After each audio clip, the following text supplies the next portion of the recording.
अब तुम्हारा बिना आईवीएफ के भी नेचुरल कंसेप्शन हो सकता है। तुम्हें आईवीएफ की जरूरत नहीं है मां बनने के लिए, कारण एंडोमेट्रियोसिस की बीमारी जिसकी वजह से तुम्हें बहुत ज्यादा दर्द और प्रेगनेंसी नहीं हो रही थी। 7 साल बाद तुमने आईवीएफ सेंटर्स पे विजिट किया, 2 जगह तुमने दिखाया, उन्होंने आईवीएफ का बोला डायरेक्टली तुम्हें, और एक ट्यूब भी उन्होंने काट दी।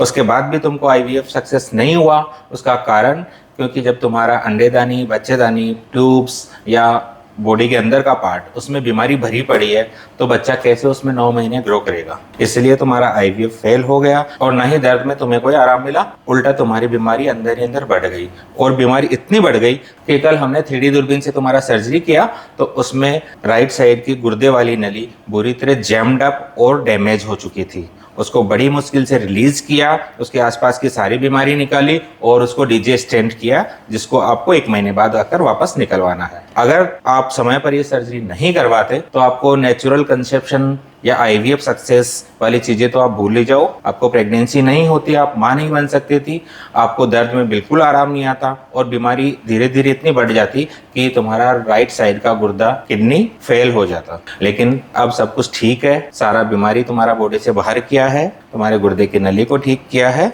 और अंडेदानी, बच्चेदानी, फैलोपियन ट्यूब जो एक बची हुई है वो बिल्कुल नॉर्मलाइज की है, जिससे अब तुम बिना आईवीएफ के भी नेचुरल कंसेप्शन से मां बन सकती हो। साथ ही साथ सारा का सारा दर्द यहीं छोड़ के जा रही हो। अब तुम्हें दोबारा इस एंडोमेट्रियोसिस का दर्द नहीं होगा, तुम्हारे गुर्दे को भी नुकसान नहीं होगा।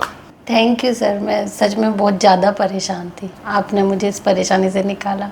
अब ठीक हो, अब आज घर भेज रहे हैं, बस सावधानियां रखनी है। 3-4 महीने बाद तुमको नेचुरल प्रेगनेंसी के लिए ट्राई करना है और अपनी लाइफ बिल्कुल टेंशन फ्री और पेन फ्री जीनी है। Best of luck.